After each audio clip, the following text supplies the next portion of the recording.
Signature ce matin de 2 documents importants relatifs aux accords de coopération bilatérale entre le Bénin et l'Afrique du Sud.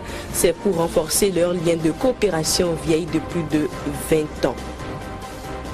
Et puis le Premier ministre Lionel Zinsou était à l'Assemblée nationale à Porto Novo ce matin. Il y est allé pour une rencontre avec le président et les membres de son bureau.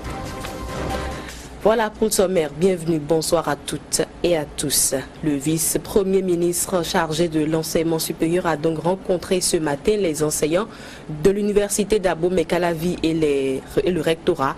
C'est dans le cadre du dénouement de la crise qui perdure entre les autorités universitaires et les étudiants.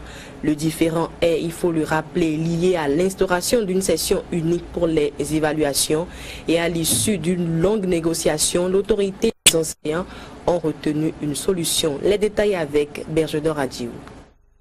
Les différentes ramifications de la crise qui a mis en sursis l'université d'Abomey-Calavi étaient encore vives dans les esprits à l'ouverture des négociations. Le vice-premier ministre s'adresse au porte-parole des enseignants de la faculté des lettres, arts et sciences humaines en émettant un premier mouvement. Et je suis heureux que ce soit le VR même qui a dit qu'il y a un bras invisible. Et un enseignant lui a répondu le 11 juin que ce bras-là, il faut rapidement le couper. Voilà qu'on n'arrive pas à couper ce bras-là. Et si ce bras-là était parmi vous, M. Baguidi?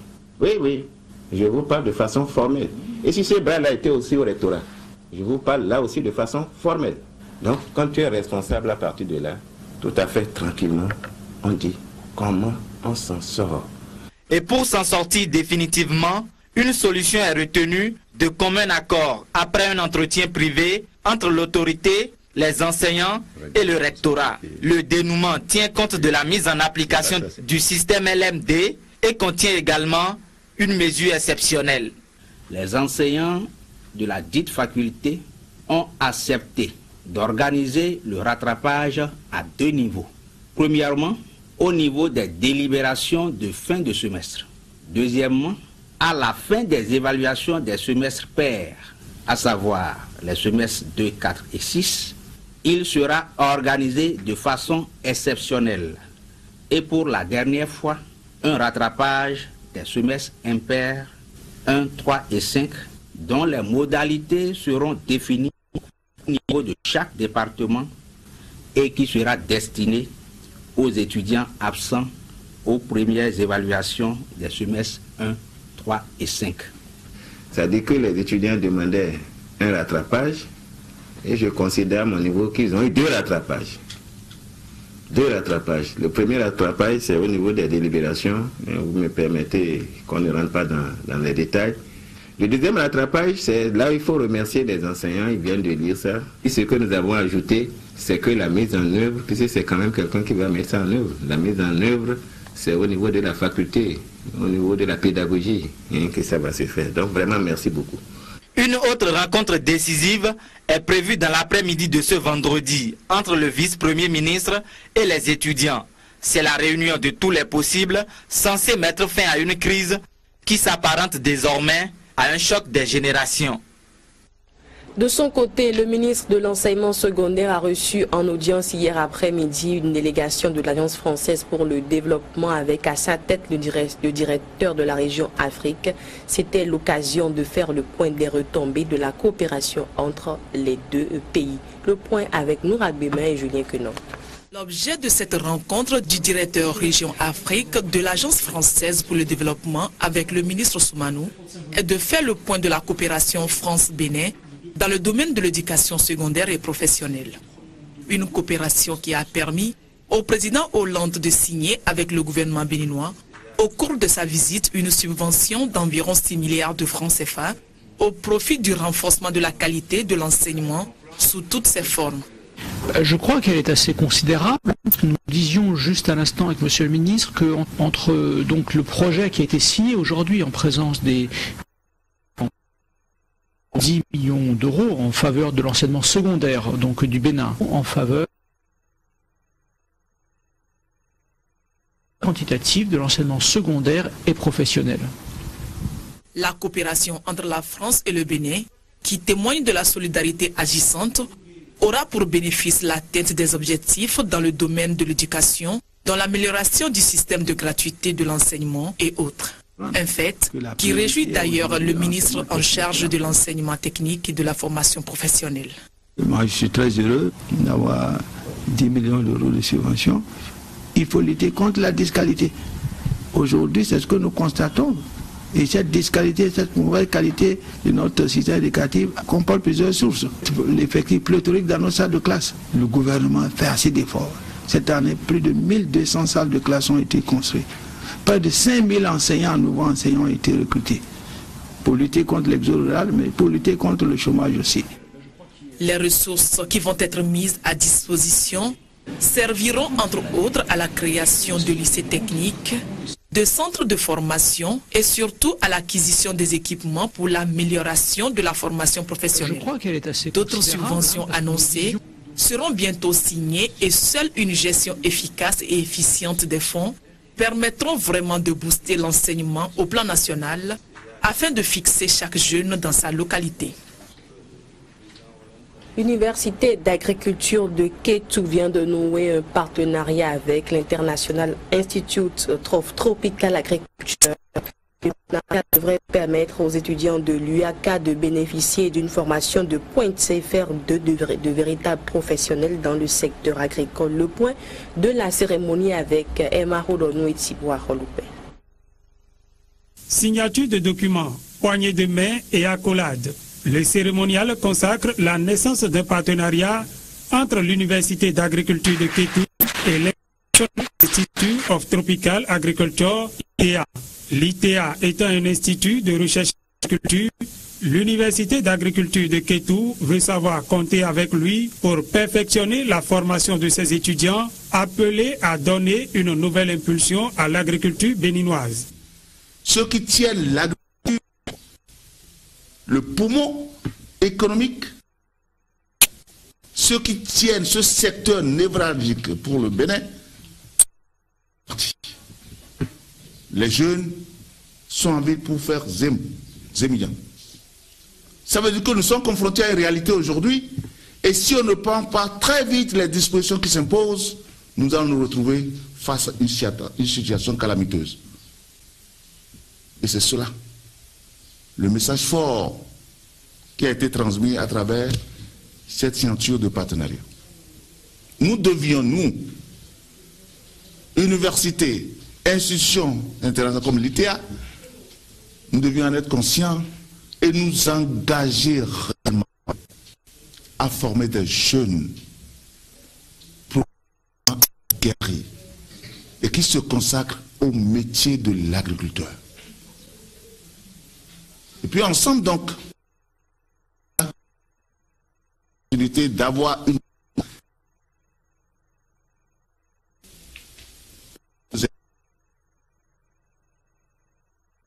à transmettre la connaissance et la connaissance avec les producteurs, les enseignants. Le directeur de l'ITA se réjouit également du partenariat avec l'UAK et rassure que sa structure, dans toutes ses composantes, va jouer sa partition pour que l'agriculture devienne une véritable profession au Bénin. L'agriculture, si vous allez dans les vous voyez que la plupart des agriculteurs sont déjà en âge.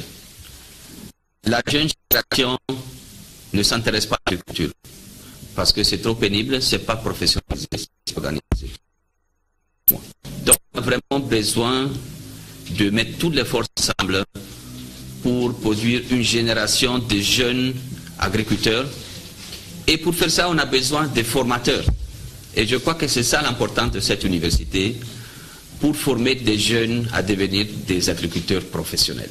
Et notre station, ici au Bénin, est focalisée surtout sur la protection des cultures. Donc la protection contre les insectes, les maladies, les luttes biologiques et tout ça. Mais on a un pôle de compétences à Ibadan qui est beaucoup plus varié. Créé il y a 2 ans, l'UAK ambitionne de devenir un centre de référence dans la sous-région. Et c'est ce à quoi travaille le professeur Jean-Claude Kodja et toute son équipe. Le Bénin et l'Afrique du Sud renforcent les coopérations vieilles de plus de 20 ans maintenant. Le ministre béninois des Transports et celui sud-africain des Transports ont signé deux documents. Le premier concerne le domaine des transports et le deuxième, un projet de construction de l'aéroport international de Glodjigbe. La cérémonie de signature s'est déroulée au ministère des Transports et des Travaux publics. Ouliat Sanoussi, Elvis Tonokoy. Le ministre béninois des Transports et son homologue sud-africain apposent ici leur signature au bas de ces documents. Il s'agit de la signature de deux mémorandums d'entente entre le Bénin et l'Afrique du Sud. L'un dans le domaine des transports et l'autre sur le projet de construction de l'aéroport international de Glodjigbe. Je ne doute pas que dans le cadre de la promotion de la coopération bilatérale dans le domaine des projets relatifs au transport, les deux parties entreprendront la sensibilisation d'investisseurs potentiels résidant en Afrique du Sud comme au Bénin en vue de leur participation efficace visant le bien-être des deux peuples. Quant au deuxième document, l'initiative remonte à des années et sa signature revêt aujourd'hui un intérêt pour l'autorité ministérielle, puisque cet accord permettra au Bénin de se doter dans un proche avenir international digne du nom, respectant les normes de l'aviation civile. Je dois vous rappeler à la visite en Afrique du Sud de son Excellence le Dr.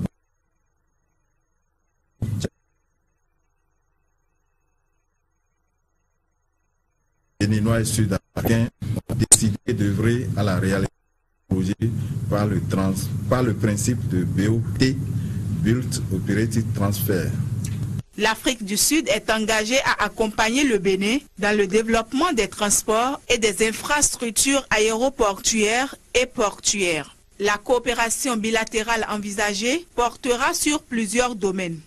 Dans le domaine du transport, les deux délégations se sont entendues pour poursuivre les négociations et ont abouti à une conclusion sur un nombre d'accords.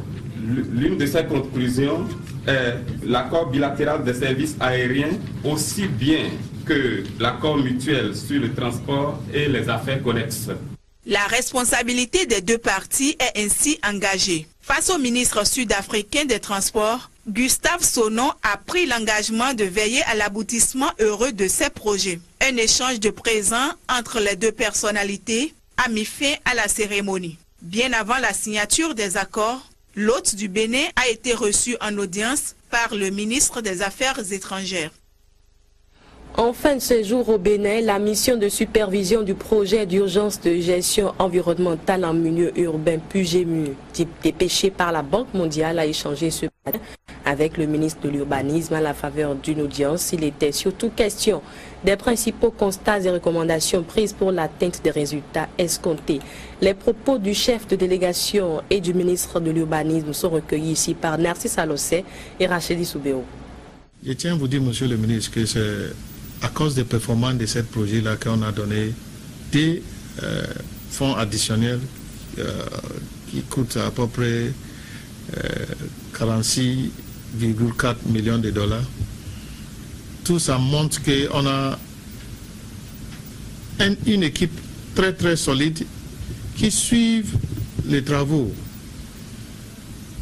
Et c'est la première fois que la banque, pour un projet d'urgence, la banque donne des fonds additionnels successivement. Ça montre que on a une équipe performante et une équipe qui suit les travaux au terrain. C'est pas tout qui est trop bien dans les projets. On a un seul défi, c'est les aspects des contreparties. Là, il y a des municipalités qui sont plus bénéficiées dans ce projet-là, mais ils n'ont pas donné beaucoup. On prend des cas de Cotonou. C'est prévu qu'avant la municipalité, la Cotonou va bénéficier autour de 20 milliards de francs pour un contrepartie de 800 millions. Mais d'aujourd'hui, c'est versé. Il y a d'autres municipalités comme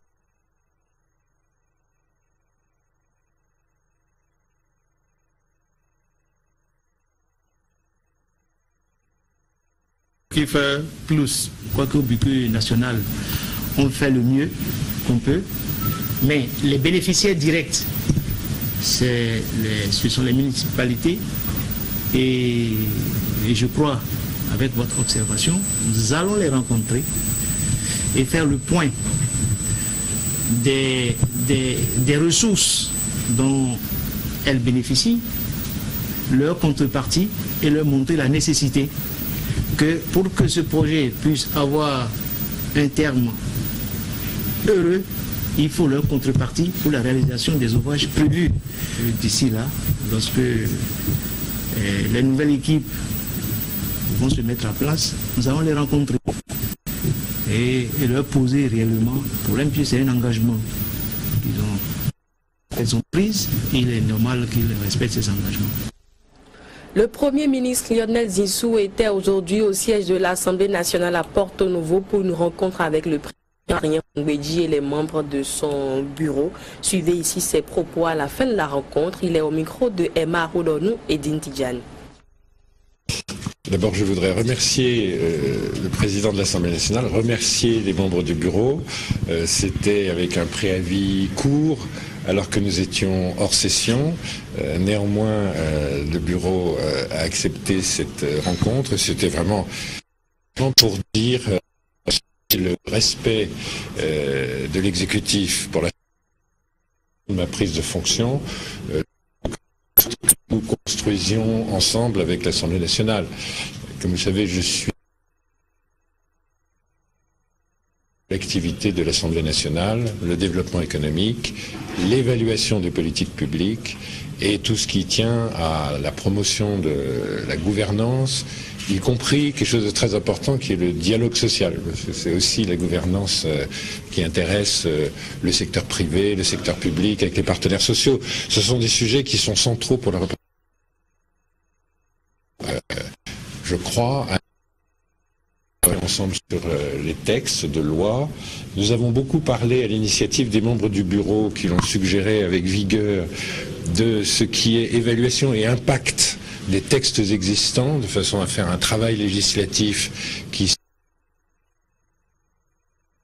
Et je remercie, messieurs les membres du bureau, d'avoir insisté sur ce point, et je leur ai dit que l'administration était à la disposition de la représentation nationale pour augmenter tout ce qui est analyse de l'impact des textes existants et préparation professionnelle des textes à venir.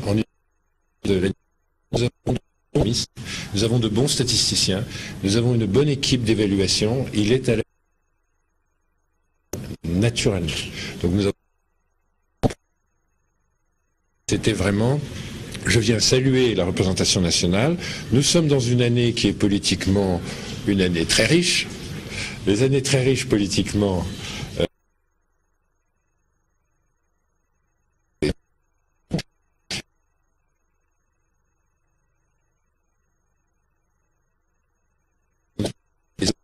tout le travail. Et les membres du bureau m'ont rappelé qu'au fond, on a de fin septembre à fin décembre ou à fin janvier pour l'action législative en session ordinaire. Eh bien, c'est court et tout sera pour les années qui viennent. Donc le travail, il faut qu'on le fasse avec tous les éléments de consensus qu'on peut trouver dans des périodes politiquement, au fond, complexes, mais pour les années qui viennent. Et de mon côté, sur les sujets de ma responsabilité, c'est vraiment ce que j'ai voulu dire au président de l'Assemblée. Je suis dans l'esprit de coproduire des textes pour l'avenir et d'aider la représentation nationale, à aider l'exécutif, à aider notre peuple à avancer et en termes démocratiques, et en termes sociaux, et en termes économiques, avec des objectifs d'emploi que je crois tous les députés partagent, chacun dans leur circonscription. Et je remercie encore les membres du bureau qui étaient, pour certains, en route vers leur circonscription, d'avoir bien voulu m'accueillir aujourd'hui. Merci. Passer les communales et locales, l'heure est au bilan dans le rang des partis et alliances de partis politiques à Barakou. Les chiffres ont été dévoilés par les démembrements de la Sénat dans les 3 arrondissements de la ville et les analyses vont en bon train. Reportage. Au lendemain des élections du 28 juin dernier, les agents de la Commission électorale nationale autonome n'ont pas perdu une minute pour dévoiler le point des décomptes de voix issus des urnes dans la commune de Parakou. Ce premier acte des démembrements de la Sénat qui place provisoirement les Foscori pour un Bénin émergent et l'Alliance Soleil en tête suscite des réactions. C'était une expérience pour nous de constater que l'argent reste un élément déterminant dans la conquête des électeurs. Nous ne faisons que la campagne avec nos bouches. Du coup, les électeurs ne nous ont pas compris. Mais il y en a quand même qui ont... Et par rapport à ces élections, on dirait que l'argent a encore parlé. Et les seules forces qui ont disposé d'assez d'argent qu'ils ont mis sur le terrain ont eu de très bons résultats. Comparativement à nous,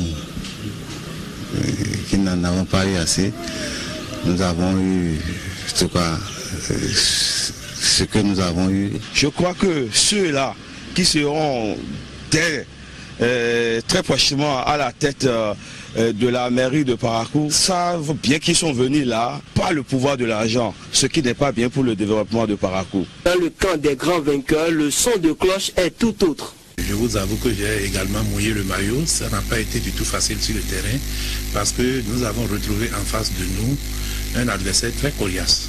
C'est l'Alliance Soleil. Je crois que la population de Parakou a bien voulu faire confiance encore à l'équipe des Foscori pour un Bénin émergent dont je fais partie. Il faut reconnaître qu'au niveau de l'Alliance Soleil, cette alliance qui est née il n'y a pas longtemps a quand même fait un résultat très considérable. Nous avons environ 9 à 10 conseils au niveau de la commune de Parakou.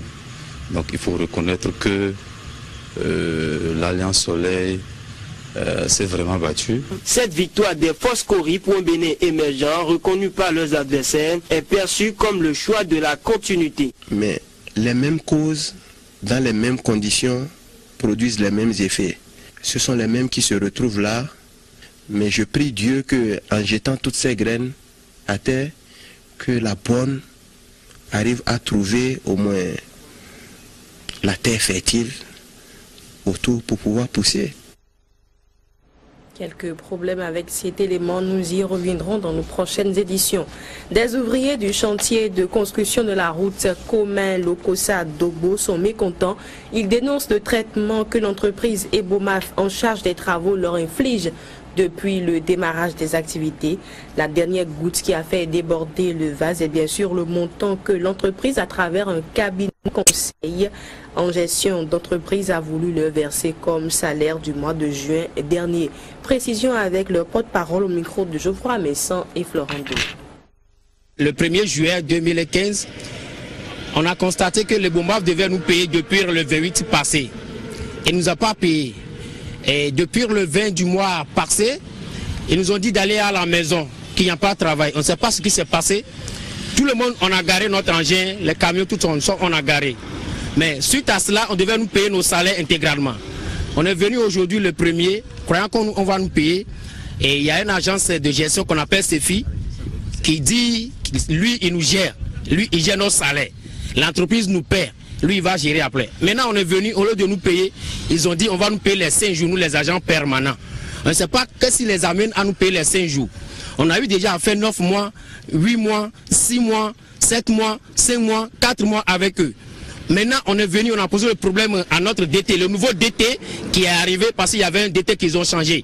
Le nouveau DT qui est arrivé, on lui a parlé de la situation. Il a dit, il vient, il nous a fait mettre, il a pris fuite. On n'a même pas gagné un chef depuis le matin, ils nous ont laissé tous debout ici. Maintenant, suite à cela, on a voulu vous faire signe qu'à ce que le gouvernement béninois nous aide à régler ce problème. On commence du travail à 5 h du matin. On termine à 18 h à 19 h. L'entreprise même gère au minimum, on peut dire, 300 employés. Les manœuvres sont au minimum 45. Ces manœuvres, je vous jure, s'il n'y a plus là, on dit vous n'avez pas de salaire, vous n'avez rien. On vous paie ce que vous avez fait là. C'est suite à cela on va vous payer. Nous les ouvriers, je peux dire au minimum là. On nous doit, ça va aller jusqu'à 3 à 2 millions parce qu'il y a des gens qui sont à 200 000, 100 000, 80 000, 70 000, 75 000, 250, 300, 500 000. Ils n'ont même pas payé à quelqu'un d'entre nous. Ils nous doivent beaucoup même. Mais les autorités béninoises, nous vous invitons de bien vouloir nous aider. Suite à ce problème que nous avons du début de ce chantier, et comme Dogo, venez nous aider massivement. On vous en prie beaucoup. Dans le reste de l'actualité, le comité technique de gestion de la CEDEAO pour l'harmonisation des normes tient sa réunion depuis hier à Cotonou. Pendant 3 jours, les participants auront à finaliser plusieurs projets définitifs de normes harmonisées. Satisfaction pour les populations de Kilibo dans la commune de Wessé. La seconde antenne de l'unité de développement de Bonne-Fontaine a été inaugurée. Ceci pour alléger les souffrances de ces populations dans les domaines de l'éducation par exemple. Des acteurs et opérateurs privés s'intéressant à l'alphabétisation au Bénin demandent au gouvernement de revoir à la hausse le budget souvent alloué à ce sous-secteur de l'éducation nationale. Insignifiantes, ont-ils dit, au regard de la masse mobilisée. Ils l'ont fait savoir hier matin lors d'une conférence au Kodiama. Voici le point de Narcisse Alossé et Euder Mpévi. C'est une sortie médiatique qui a valeur de plaidoyer. Plaidoyer pour une augmentation du budget 2016 alloué au sous-secteur de l'alphabétisation et de la promotion des langues nationales. Au dire de ces opérateurs privés, ce sous-secteur de l'éducation est aujourd'hui laissé pour compte. Le budget alloué au sous-secteur de l'alphabétisation et de l'éducation des adultes est passé de 0,49% en 2009 à 0,16% en 2015. C'est une descente progressive et régulière. Une descente progressive qui se conférencier contre les recommandations de l'UNESCO demandant à ses États membres d'allouer au moins 3% du budget de l'éducation au secteur de l'alphabétisation.